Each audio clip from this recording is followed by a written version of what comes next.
Good afternoon, team. Hope you're all having a wonderful Sunday so far. Hope you all had an amazing rest. We had a long week because half of last week felt like a Friday because of the 4th of July holidays and also the early day, the prior day close, early close.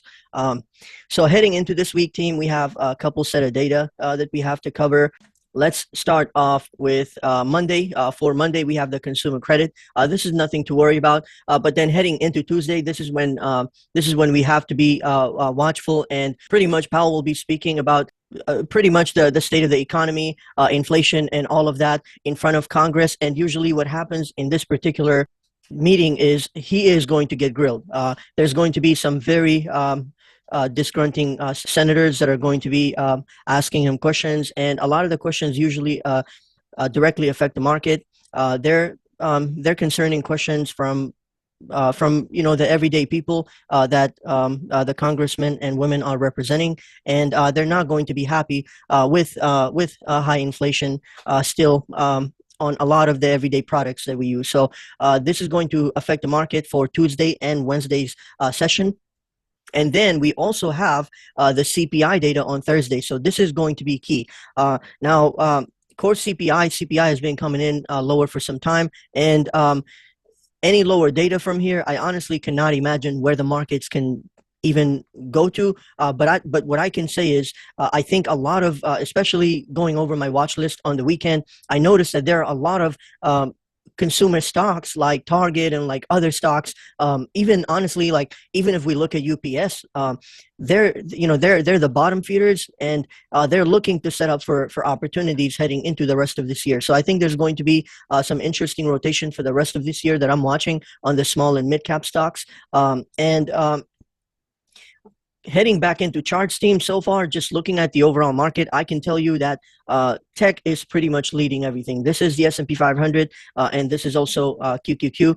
Very similar setups, but we'll take a look. This is IWM, the small caps, and you can see small cap is not doing too well. The Dow Jones also. The Dow Jones is doing okay, but at the same time, it's still on the verge and could drop any moment. So you can see that the S&P 500 and mostly tech are doing everything. And this week is going to be very interesting because what we would want to see is rotation flowing out of some of the tech sectors and flowing into, let's say, maybe healthcare and even banks. So another key data that we have to consume for this week is going to be the bank reports, the bank earning reports on Friday. That's going to be key. So going back to this team, you can see there it's going to be a packed week of news. And on Thursday we'll be dealing with the CPI. On Friday we have the PPI and banks. So very important to be aware of the events that are going to affect the market this week, so that you can navigate nicely through this. So heading to the S&P 500 analysis here, team, what we have is we're on the melt-up operation. We can see off of that demand candle, our strategy tells us if we get a demand candle right at support, that is a reaction from the bulls and usually a starting trend because we anticipate the resistance level up ahead to be broken and new highs placed. So far, this is what we are seeing on the S&P 500. And this looks like a three white soldiers. So a three white soldiers basically is, let's see if we can pull it up. Three white soldiers. Sorry for the spelling. Just try to, there we go, team. So the three white soldiers looks like something like this. You got three candles that basically create the imbalance move. And then once you have that imbalance move in motion, you see some sort of digestion. And then that digestion leads to more upside. So heading into this week, if we do see pullbacks, that's all right. It's okay to see pullbacks. And that's why it's very important that we observe for this week. And as long as bulls maintain the RSI, this is what I'm personally looking for. If bulls can maintain the RSI above 70% and we maintain some nice demand reactions above the 550 resistance level, then this means that this would be a higher low, and that they're going to break 555 and then head towards 560. It's also important to note that 561.30, I believe, is the 161% Fibonacci. Fibonacci extension. So that's where I think the top is. probably around 560s to 561 is where we anticipate a potential top, followed by a big sell-off. But so far, team, I have to say that the way that the market, the way that the sectors have been moving has been very impressive. You can see now XLC is leading, and one of the stocks on my watch list, on my very small watch list today, is Meta. So Meta is a part of XLC sector. If we go to analyze here, let's go to XLC. Not sure why today the data is not, the data is just there we go. Meta, you can see Meta is 22% of XLC, which is the communications and streaming platform, and Meta is looking great. So as a bullish, as a momentum trader in a bullish market, my job is to take advantage of these moves here and make nice profits off of them. So the momentum is there, which is the great part. Now let's draw this. There we go. Not sure why my chart and everything is loading in late, but here we go, team. We have a beautiful bullish ascending formation on the daily time frame, and we have a breakout above resistance there at 523. So if you all remember, this resistance was placed in March 8th. So this resistance level there was placed 4 months ago, and finally, after 4 months of cool down, we are finally getting that breakout above this resistance after the fourth test, piercing through it with a massive demand candle. So as long as this demand candle here consolidates with the RSI above 70%, I think we are going to push higher with Meta seeing new highs towards 600 after this breakout has matured from this resistance level. So Meta is one that I'm looking for if we continue to see strength in the markets. This one can really get a massive move, especially taking into the consideration that we are just starting to break out. Now, another stock here that's on my watch list here, team, is AMD. Now, AMD here, we are getting a similar breakout to when we were down here. So we had a massive expansion away from the 200 and the 20 EMA line. Right here, this is where we topped out very similarly to that, and we went on a nice correction cycle from pretty much from June all the way to early November. Then in early November, we just as we retested the 200 SMA line, we got all of the liquidity there, creating an accumulation. We finally printed a massive demand candle, breaking the downtrend, and that was the starting candle for the massive breakout on that we saw on AMD that pushed all the way towards the historic 227 high. Now, what we are seeing here is we sold off all the way back down, had a beautiful correction, very similar to that one, and we came back to this smart money demand zone. So we retested that demand zone, which was the prior breakout, turning it into support. And right here, we were going from lower lows, lower highs, lower lows, lower highs, lower lows, lower highs, lower lows, to finally creating a new high. And that higher high was a structure break above that particular high there, breaking the downtrending structure. And now what we did was we placed a higher low structure, and we are getting ready for a potential higher high structure that's going to push AMD towards 187. So this is what I will be looking for on AMD. I will continue to buy the dips on this stock, expecting this resistance here to be broken eventually, now that we have gotten more than 3 tests added, confirming it, establishing with the second test, confirming it with the third, and then very likely breaking out on the fourth. This is a massive demand candle, so I'm anticipating that bulls have to really step in with a massive, it's a massive supply candle, so bulls are going to have to step in with a massive demand candle to counter that supply candle. Now, once we do break this resistance at 173 and trigger the higher high structure, then what happens is every other breakout on the resistance will be pierced, turn into support, and then pretty much headed towards the next resistance up ahead until we hit this predestined target at 214. So the way the market moves is it creates these big zones, and eventually it sets the resistance, right? This is where the resistance originates. This push is probably going to test the resistance to establish it, and then maybe we sell off a little bit, and then the third retest is what will possibly eventually break out and then set new highs in the 250s and 280s in the next 3 years. We saw that with Apple, and you just have to know, like sometimes, you know, you'll see a double top on a strong company like Apple, where you know that the overall stock is in an uptrend, and you can be confident that the double top will just simply not fire, you know, and this is because this particular stock is a large part of the market.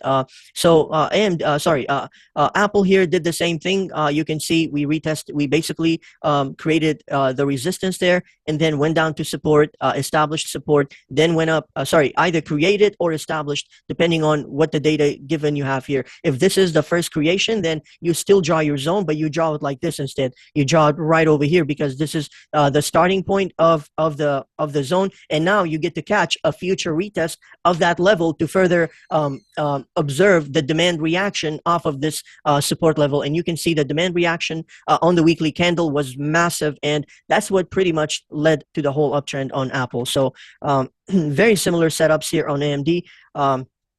So far, team, we have Meta here. As we can see, Meta on the weekly time frame broke out, and in the upcoming weeks here, this could lead to more upside here, especially after the massive cool-off operation we have had over the last 4 months here. So we retested the 20 EMA line.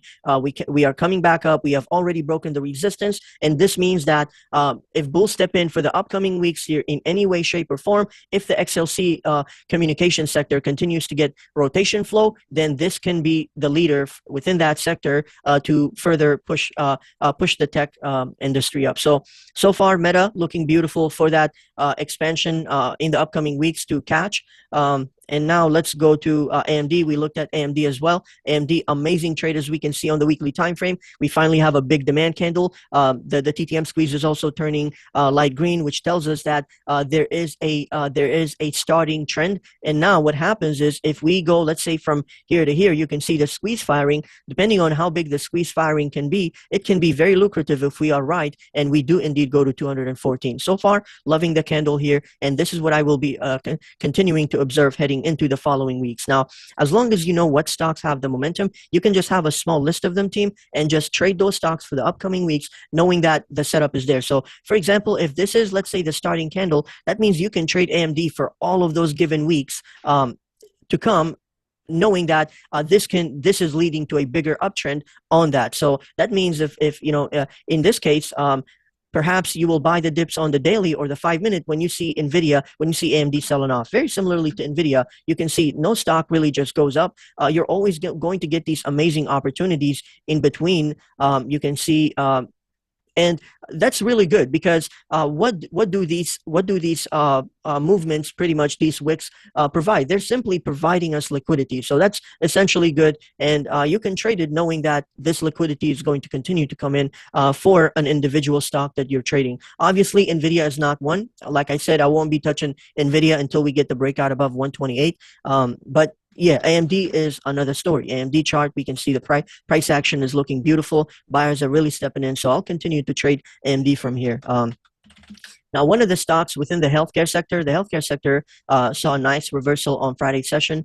And I went through all of the lists, and there are a couple that I like. There's another one much more expensive called LLY. Now, LLY is currently pretty much absorbed its big supply candle on Thursday session, and with Friday had a big demand, and this looks like it can get more upside as long as we break above 916. So for those of you that can afford LLY expansion that's possibly to come, then you can possibly trade this momentum breakout. But for those of us, for the rest of us, we can trade ABBV. That is, the contracts are fairly cheap. We have a bullish engulfing candle right at this level of support, and this can see a reaction. This can see another green, another 1 or 2 green days. So keep your eyes out on ABBV. If you notice that tech is weak, go on over to ABBV and trade the contracts for ABBV. I'm particularly looking at the August 16, the 170 call. I'm going to trade this particular contract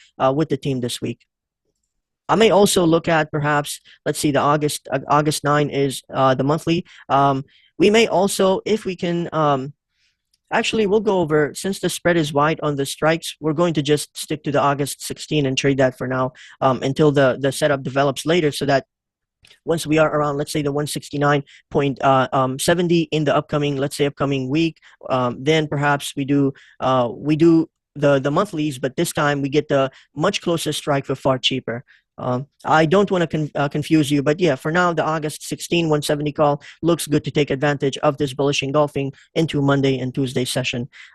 Team, that concludes my session for today, believe it or not. Just simply, I'm watching AMD. Oh yeah, we got DXCM as well. let's go over DXCM. So DXCM also has a nice bullish engulfing candle, and this stock is also part of the healthcare, and it's looking good. My brother actually worked for this company 6 years ago, 6 to 7 years ago, and the company is good. The company is really good. They're a great company long term. I also talked to Chef Mike this weekend, and he also said that this company was good. I personally like it. So before back then, before I became very selective on my alerts for the team, the stocks that I brought to the table, I used to just depend on price action, and that was it. But now, when I alert, let's say when I find great price action setups, I want to make sure that they will get the liquidity. So I would get them on, let's say, either stocks that really have the momentum for internal reasons, perhaps related to news, or something that's really overwhelming within that given sector, such as generative AI. Or it'll be like, okay, we're playing, let's say, DXCM, that's very oversold, but the stock has to be decent. It's not just a bad random stock that you know you guys get my point. But yeah, team, this is looking great here, right at this level of support, and this is a contract for January 17. Which contracts was I looking at? We can take a couple approach for this one. Let's do the September 20s. We can do the I 125, do not. the 125 call for Can you use one? 3.70. That'll be a good contract. Our goal is not to let the contract go in the money. Our goal is to just take advantage of the big move up, secure our profits, and then walk away at this level of support that looks like a high probability setup. But yeah, team, that's about it for my market analysis. I do see some comments. Let's catch up to the comments.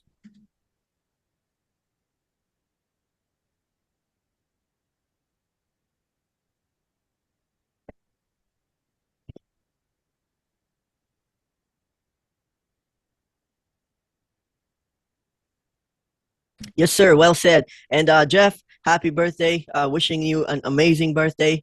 Um, and I hope you make some great gains this week. I think the market is going to be very volatile, and this is what we love, team. We love volatility. We love when there is liquidity in the market.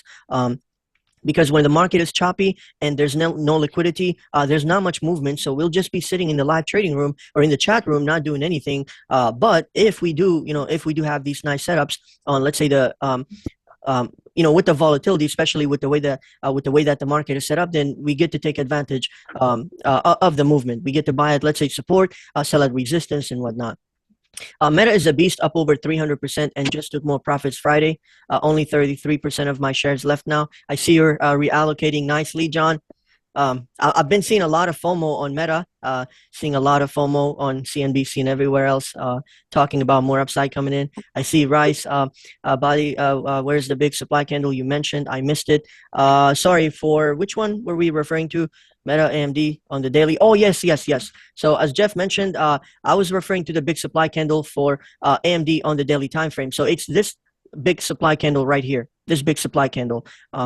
This big supply candle is one where we need, even if we see like let's say we get another green candle, right? AMD is going to create three white soldiers, let's say, breaking the resistance here, and then we start to pull back. Even if we come down to like 172 area, even 169. So here's how we want to basically trade.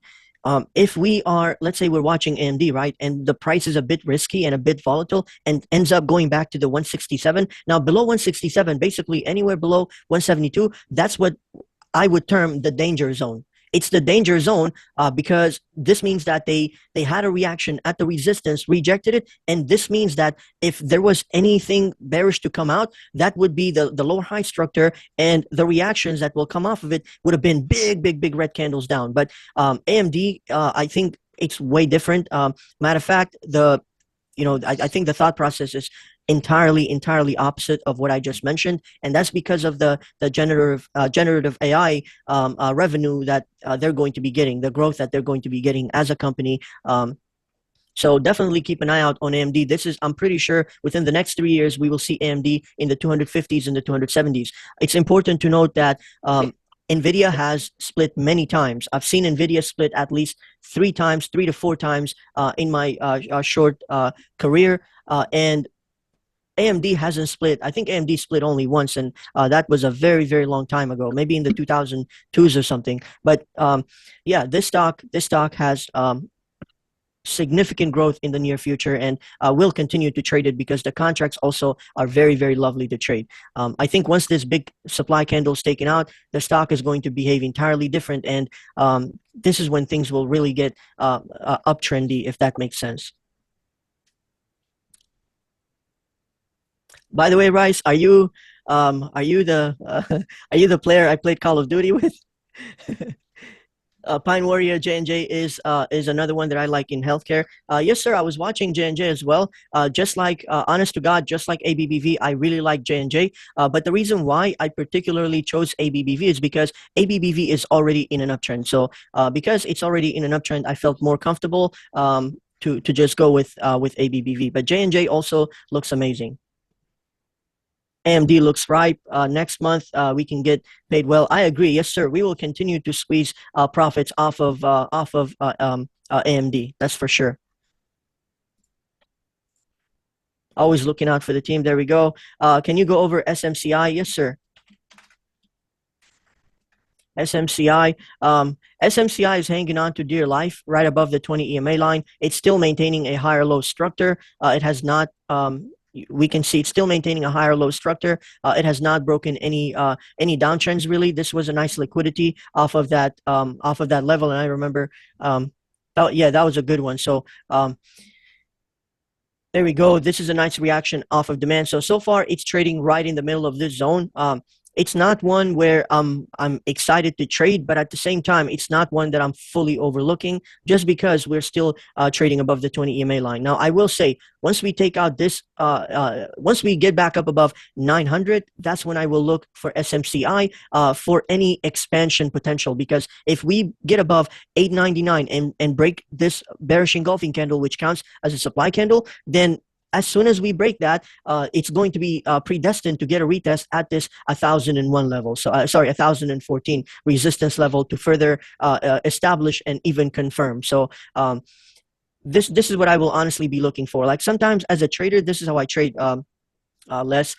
The way that I trade is I look for these opportunities and I really try to be patient because the patience can really pay off. But at the same time, team, I want you to understand, okay, this is so important. This will save you so many years of confidence. When you see the right setup, do not overlook it. Take the trade, do not overlook it. Take the risk and take the trade, do not overlook it. But when you see setups like that, I strongly encourage you to be patient and show yourself and prove to yourself the power of patience because this is when they pay the most. For example, what do I mean by that? Let's say you're asking me about SMCI when it was here. Well, we had some sort of rejection. What does it mean to buy SMCI once it gets that sort of demand candle? Well, in this case, you can see it printed a big bullish engulfing. So perhaps you trade the potential of that one because you're anticipating it to go up to resistance. Same way, if you see it create that big demand candle and it looks like it can possibly go for the expansion, trade it then. But as long as it looks like that and it's in the middle, don't trade it. But yeah, this will greatly increase your probability, team. AVGO. Now, I did get a comment for RMD for AVGO analysis, but team, I don't know what to make of AVGO. And here's why I say that. I shared AVGO right when we were here at 16:30, and I was really like, I was telling our team, this looks amazing, and I kept repeating it in the live trading room, in the Sunday meeting, all of that, and it already had its run up. So that's why I haven't responded, and that's why I'm kind of like, all right, now if the traders did hold it, it's up to them. If the traders are in great profit, it's up to them how they handle it. Because you never know. You already had the move. You already are in an uptrend. You're in great profits, and now the question is either you're going to secure profits or you're going to have it as a runner because you have a great entry on it. It's aside from that, it's hard to make sense of up here with this bearish piercing candle. Honest to God, team. What do you think of Tesla this week? Sorry, did we have a comment? So for Tesla, team, now for Tesla, we want to be looking out for a higher low structure. Okay, so now that we had this big breakout, this huge breakout, finally for the first time, you see how Tesla peaked at 414 back in 2021, late 2021. Now here we are in 2024, and Tesla is basically trading at 251. So we finally have the first ever time where we are breaking, we are closing the daily candles outside of this big downtrend that's been in motion ever since that 414 all-time highs. So this is a great thing. This means that any pullback that we get on Tesla, let's say it goes down to even, let's say around 220s, 225 area, and then it holds this level and creates a big demand candle reaction, that's when we are going to enter very long-term contracts, then targeting this resistance level up ahead at 306, and then the resistance levels one by one. So here's how you're going to trade it, okay, team? The most important thing we need to see on Tesla, the most important movement is to see it correct, okay? Don't try to short it. Don't try to be heroic. I'm not saying I'm not going to short it. With the RSI trading at these levels, it is known historically to really push into deep overbought territories, such as that one with RSI trading at 95%, this one trading at 89%, this one at 85%. But at the same time, if I do sense some weakness, I may possibly short it at this resistance at 263 area. But aside from that, team, the big opportunity is going to come from Tesla selling off down to 220s area. And believe it or not, one way or another, team, it always does. Yes. One way or another, they always provide these. So once we basically hold this level here, let's say we maintain the support at this breakout, turning the resistance level into support, we can anticipate it to go to 295 and then all the way to 383 area.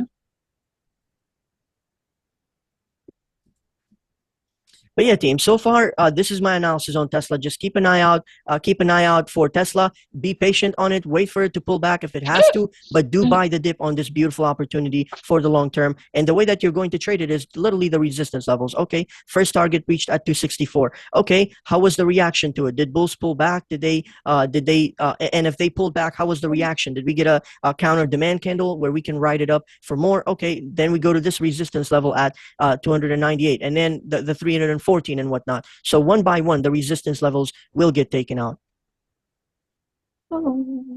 For CAT, let's take a look at Caterpillar.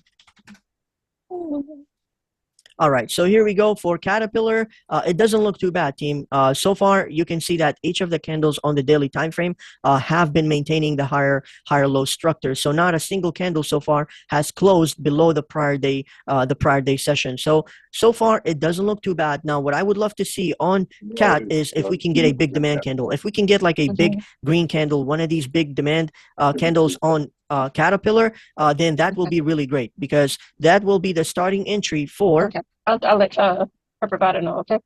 We will get. Sorry, team. This candle's fake. Okay, don't get too excited. This candle's fake, but this is something we want to see on CAT. If we can see a big demand candle like this happening on CAT above 332, then this is going to be beautiful, because this will be the breakout. This will be the starting point for more green candles towards 342 to further establish this resistance level here. So are you concerned about entering calls so close to earnings? That's the thing, David. This is the thing. We won't be grabbing calls on Tesla. The earnings is just literally this month. So we won't be touching Tesla. And what we will hope is if we can get a big sell-off. If we can get a big sell-off, maybe we will hold calls into earnings. Long-term leaps, I'm sorry. But if we don't get that and we remain at these levels heading into earnings, then I wouldn't do so. I wouldn't buy calls into earnings. But yeah, if we can get a big sell-off, let's say down to 215 and whatnot, yeah, we may possibly buy long-term leaps. But yeah, so far, anything else I can cover, team? Let's see, if the SPY pullback happens, where's the support again? 550, 553 looks like it. What do you think of Tesla this coming week? 553 couldn't be support. It's too fresh. 550, 545, 547, 545. Let's take a look. Okay, so SPY, All right, team. Here we go. So where would be the support for SPY? Now, this is what I have. This is what I have. Actually, I think did Mike say 550? But yeah, 550. That's right. That's right, team. So these levels are what we are looking for. As Mike said, around 540, 545 to below 546, team, below 546, I'm not bullish. Okay. Below this level, we cannot be bullish. Below 546 point, or let's just go to here, 546.98, which is basically 547. As long as bulls hold 547, this is going to get more upside. But I do want to note, okay, it's important to note that it's not going to be very likely to actually get that kind of pullback, really. Like, I don't want to, unless banks, the only way that I see it is if we get like a big gap down overnight. Other than that, I don't see them just selling off, because the RSI is above 70%, and July, the first 2 weeks of July is the most bullish time in the stock market. So historically, there's a super high chance. Matter of fact, Goldman Sachs came out over the weekend saying that there's a fuel for wall of money, or something terminology, some other terminology for something like there's like 4 billion cash waiting to be pumped into July and whatnot, the first 2 weeks. I don't know. I didn't want to share that with the team at these elevated levels, but I really will say, and if you have been watching the YouTube videos we have been providing, we talked about this cup and handle, and the cup and handle broke out, and it looks like those could get more upside. If they can get some sort of retests and whatnot, they still looks like they can get 560 and 561. But 561 is where I would say the peak would be, and that is a level where I expect the big market weights, such as Apple and all of Microsoft and whatnot, to get some pullback. All right, so Disney, let's take a look at Disney here. Now, Disney, as we can see on here on the daily time frame, we are at this smart money zone, smart money demand zone. So what we need to see before we act on Disney is, like, before I would enter a trade, is if we can get a massive demand candle like that. A demand candle would be an engulfing candle that absorbs the prior red candles. If we can get a big demand candle like that on Disney, then this would be countering that big supply bar, and that would be very bullish, a very bullish reaction at this level of demand. Now, I really do want to keep in mind that Disney is part of XLC. So with XLC getting above the 70% melt up operation and getting this breakout, if I go to XLC right now, team, you will see Disney there too. Disney, there we go. Number 11, Disney, Walt Disney stock is on the list. So I'm telling you, if this can get a nice demand candle this week, then I would say this would be a great starting point for Disney. I'm not sure why my chart is so delayed. But yeah, team, what do you think so far? Oh, yes, good move with Netflix earnings. Yes, sir. I did see some comments from our team on PLTR. Let's take a look. OMG. Now, this stock, our teammates have been talking about it in the team's trade ideas, and it's beautiful to see it go up 5%. Just absolutely beautiful. The RSI is getting above 70%, and you can see the last time we pierced above 70%, we really had a big melt up operation. So very interesting here. We can say this was the main breakout, and this is the confirmed breakout. So any consolidation around this level will eventually lead to the breakout of 27.34 and trigger a historic melt up. Oh, I see that cup and handle, team. I see you. Yeah, that is a cup and handle. That's a nice rounding bottom for sure. CMG. Okay, it has a nice bullish engulfing candle. CMG has a nice bullish engulfing here. Right at the level of support. We are still below the 20 EMA line. Let's take a look. Yeah, it doesn't. CMG doesn't look too bad, honestly. It could get some buying heading into this week, because we did hold support here, and we have a nice. This counts as a bullish engulfing. So as long as we break above 62, I think this can push back up here. So it doesn't look too bad. As long as it pretty much holds above 62, I think this can see more upside. It has a big supply candle, so I would like to see how bulls are going to react this week. Some Christians here. But yeah, team, let's take a look at one last. I mean, honestly, I'm available to look at more, but let's see. I thought I wouldn't be able to handle the heat also, but I'm mutating. I'm starting to get used to this absolute horrendous summer heat. But this is what negative SPY is looking like so far, team. And honest to God, I can see. Look, team, there's something called a capitulation. Okay, now what is a capitulation? A capitulation is another term for what I have been calling a melt up operation. Now I just actually figured this out over the last coming a couple of weeks here. Basically, when the market capitulates, what happens when tomorrow bears capitulate? So what does it mean for the market to capitulate? I think the market, I'm sorry, I know I'm saying the term weird, but I think the market capitulated above 550 resistance. So we can see two days have been full on green candles. And I think the chances for more is definitely on the horizon. And that is because we are above the 70% melt up on the daily, on the weekly, and also on the monthly time frame. So it can get another green month. It can get two green months into this into the rest of this sorry, 2 green weeks. So we can get another green week on the S&P 500 and possibly a half green week after that before we start to see a bigger market correction. So H. I already don't like it just looking at the monthly time frame, and the reason why is because we have a big supply candle. Like I said, we don't want to be fighting these big supply candles because it just takes a lot of liquidity to take them out, and unless you get something with news, worthy with like a news catalyst, it's not going to take it out. SQ. Oh, okay. So this is one that I like. I've been watching this one for some time here. It has an inverse head and shoulders. So team, an accumulation is when we don't make any new lows. Okay. And so far, this to me is looking like an accumulation. Now, the reason why it's been like this for the last 3 years is because rates have been high, borrowings have been tough for these companies to do, and it's just a tough economy for these kind of stocks. So I think this is still a great setup to look at. We have a bullish falling wedge formation, and the bullish falling wedge is finally breaking out and getting a confirmation, a third candle. Now we can see that there's still no big demand candles, and this is why I think this stocks like this one, right? You can really be patient. You can wait for them to get some sort of catalyst. And once they get a catalyst and you see that they come back up above 72 area, taking out that weekly supply candle, this is when you can become very bullish on SQ, anticipating a breakout above 87. And once they break 87, that's a 3-year resistance breakout, which will just create a significant liquidity towards the upside, towards the 125 area, which would be a nice I would say 35% stock move there.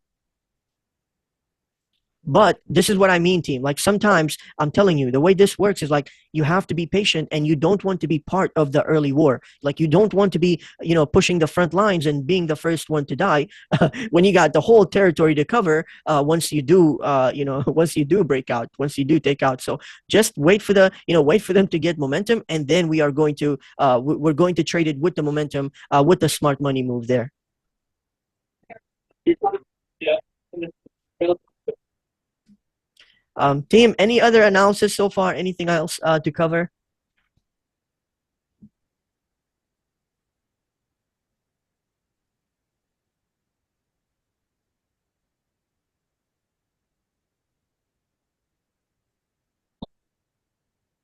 Netflix has earnings very soon. I actually alerted the Netflix. I alerted Netflix momentum trade to us last week or 2 weeks ago around here. When we were around here, we caught this rally-based rally move. And even now, honest to God, even now it still looks good. It has earnings on the 18th of this month, but it is a good trade for a momentum trade for Monday. Less. So if we can, we already have the breakout actually, as we can see. If I zoom in, we already got the breakout above 688. So as long as they maintain above, use this wick as confirmation. As long as they stay above 689.79, you can trade the Netflix towards the 697 area. Considering we have now taken out the supply candle, and bulls can continue to absorb the wick and then expand. But yeah, it's a very, very expensive stock. So I personally don't trade it anymore. It's just very expensive, very risky when you're wrong. And of course, it can be rewarding when you're right. But I do look at it for like these specific moments, for 2 weeks ago, we can see right here, this was a beautiful breakout. It looked like an inverse head and shoulders. This was the the left shoulder. This was the head, and then this was the right shoulder, and then boom, this is the expansion, the breakout. Very, very nice. Team, if you don't have anything on your setup and you want my suggestion, you want to get something to start off with, let's say you're new to trading, add the 200 simple moving average on your chart, and then also add the 20 exponential moving average on your chart. So I have the 200 simple moving average and then the 20 EMA. So the way that I trade is, my strategy is, well, we have the mentorship that we follow. We have the rally-based rallies and whatnot. Basically, going, if we're in an uptrending market, we don't waste our time shorting a resistance, because the opportunity comes from catching the expansion, which is the breakout from resistance, as we can see here. So we have our own strategies, but it greatly helps when we combine it with our own. So you can see I use the 20 EMA line.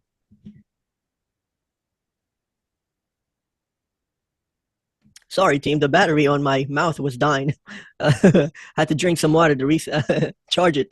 I'm just making a joke, dumb joke, but basically, the way that I love the 20 EMA and the 200 SMA is very simple. If the 200 SMA line is basically rising, this means that the particular price action that you're watching is in an uptrend. And then what you do is, if let's say the uptrend has a beautiful momentum that can be traded, then what you do is, you trade it. Let's say the expansion from the 20 EMA send prices to 664. Around this level, you don't want to be buying up here right away. What you want to do is, you want to let the stock do the digesting. So you wait for it to digest, and once it digests, it will print specific candles that we look for, which are the big demand reactions. Seeing this, right, and what happens is, basically, you get a big expansion from the 20 EMA, right? Then you get a nice digestion, and during the digestion, it's waiting for the 20 EMA to catch up. And once you retest the 20 EMA and you get the demand candle that you're looking for, these are all of the candles that you're going to continue to trade, with the anticipation of this breakout here pretty much getting broken and an expansion being anticipated.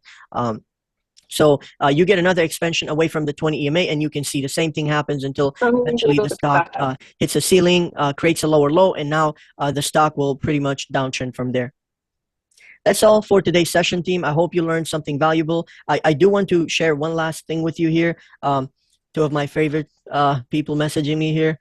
But yeah, team, I want to show you this. So I have been experimenting with this myself, and honest to God, like really honest to God, I'm doing so freaking well, and I'm so excited to share that with the team. Now, keep in mind, I'm doing this for my big account, okay?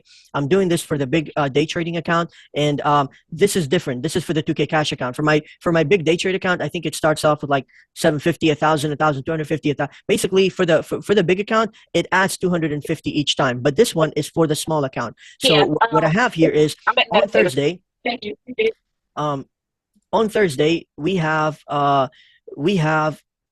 goal of, let's say, making $25, okay? And then on Friday, we have a goal of making $50. And then on Monday, we make 75. And then on Tuesday, we make 100. On Wednesday, we make 125. Now, the beauty about this, right? The beauty about this particular approach or target is that we are simply riding the power of the compounding, so the compounding effect. So what we are essentially doing is, like, it's much better. Here's what I say, okay? You know how some people have, oh, my goal is to make $100 a day. That's really good. That's great. Don't get me wrong. Or you know what? They'll have an unrealistic or like a risky goal of, oh, I want to make $500 a day. Why should you try to make $500 a day, making it so much riskier for yourself, when you can take a slow approach and just let the compounding effects add up for you? For example, if we add up, let's say 25, 50, 75, 100, this adds up to a lot. If we can just get this week and this week done, that's $2,000, okay? But here's what we're going to do for the small account. Here's what I want you all to do. So for those of you, for the 57 team members that are here today, I want to pose this challenge to you guys and see if you can actually do it with your day trading. So you try to make 25 in a day, and then you try to make 50 a day, and then 75 another day, and then 100 another day. But what I want you to do is ignore this part, okay? Ignore this part right here. Do not do this part. What I want you to do is, as soon as you finish the second week, I want you to reset again, okay? I want you to do the same thing where you're going to do 25 again, 50, 75. And I want you to do this for 3 months, okay? For 3 months, repeat this cycle over and over and over again. And then after 3 months, what we are going to do is, after all of the trials and errors, we're going to come back and we're going to do it for real this time. We will make 25, and 25 will literally be so easy. I will get in the live trading room and I will say, you know what, team? I bought 2 SPY contracts here. Boom. I sold it. The $25. We just made $25. It's that easy. Another day, tomorrow. Oh, okay. You know what? We just did 2 or 3 contracts. We made $50. We're good. We literally made our profits. So the beauty is, these two now add up. These two give us $75 additional to make that 75 heading into, let's say the next week on Monday. So, that's the beauty here. That's the beauty here. And again, I really don't want you to do this, okay, team? I beg you, do not do this yet. Do not do this yet. I want you to repeat the first week and the second week for 3 months, and then we will finish this fully. But I'm so excited, and I want to bring that to you guys because I feel like you will make so much. And what I essentially want to do with this, my goal is to teach you all, or bring you the awareness of the compounding effects. Oh my God, I love the compounding effects. You guys, if I hit, oh man, I don't even want to talk about it yet. No, I don't even want to talk about it. all I want to say is that I'm doing really well. I'm doing really well, and I'll surprise you guys by the end of this year for sure. I'll surprise you guys by the end of this year with some of these amazing progress or even psychedelic breakthroughs that I've had in regards to compounding and all of the beautiful effects that that can benefit a trader's account. So what's the max, 300 or 175? Yeah, the max will be 300. But check this out, Jeff. Check this out. Let's just say that an account with $2,000 is trying this out, okay? Let's say a trader with $2,000 is trying this challenge out. To make $25, it's going to be so easy, right? It's so realistic, is it not, for a $2,000 account? Team, give me some yes or no's. Let's put this into thought process, the way that I'm looking at it and the way that I've been approaching it. Very easy, right? Crazy easy, very, very easy. Now let's go to Friday. On Friday, we have $2,025, right? It is going to be so easy to just make $50. Honest to God, it'll be just so easy to make $50. But then, oh my God, team, oh my freaking God. The beauty is, just hear me out, okay? Hear me out. The beauty is, even this one's going to be easy. Even the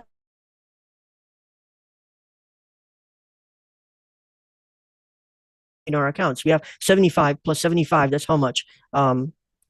Let's see. I'm having 125. 100. That's 225 already. By the time we come to this one, which is easy to achieve, right? 125 in a day, we're going to be at $350. $350 additional on the account. With 2,350, I'm pretty sure we will make $150 with a cash account. The way we will do it is, okay, one trade on SPY here gave us, let's say, $45. Another trade gave us $50, and then we do, let's say, we do another trade, another, let's say, contract at a good time, and that gets us $50, and all of a sudden we have 150. Or, we end up doing, let's just say, like, we buy one contract for a day trade, and then it goes down to a really nice price, or let's just say we're watching it, and now we add another contract, and then as soon as it goes up, we've made $60. So, or $80 on that. So it's really going to be, it's going to be achievable.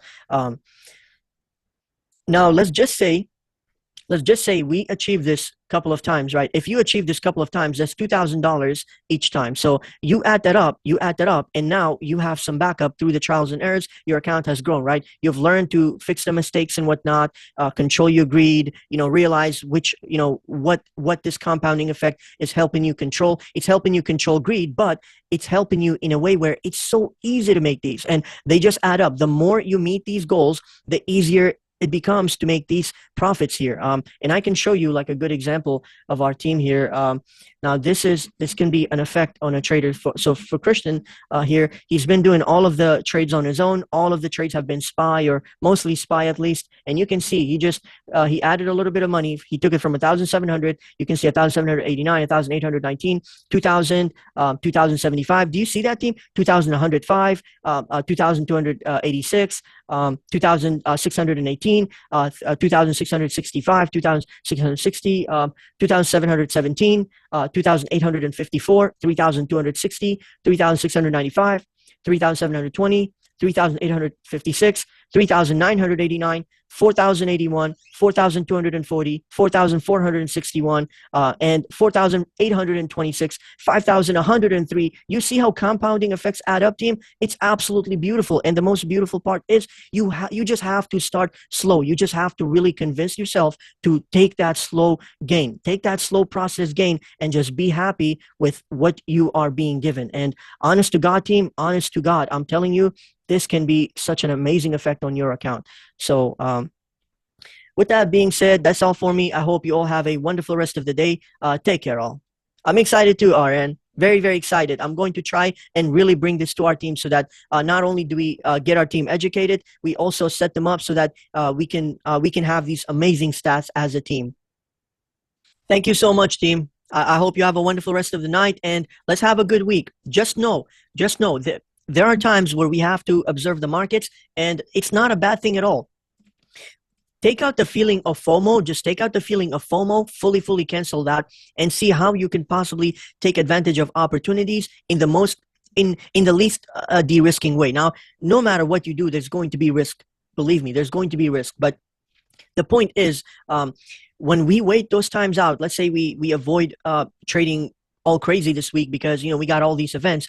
That means that if we get any big reaction, let's say the market sells off really big out of nowhere, we get to buy that dip because we're ready for it. So stuff like that will greatly help us. And I will be in the live trading room, although I didn't share a lot in today's session. Just know that I will be in the live trading room every single day. And let's look for opportunities. Share amazing opportunities with me if you do see any. And let's make profits together, you guys. Bring those setups. I'll look at them. If they're good, if you see anyone talking about any stock with momentum, bring it to the live trading room. See if we can look at it and trade it. Take care, all.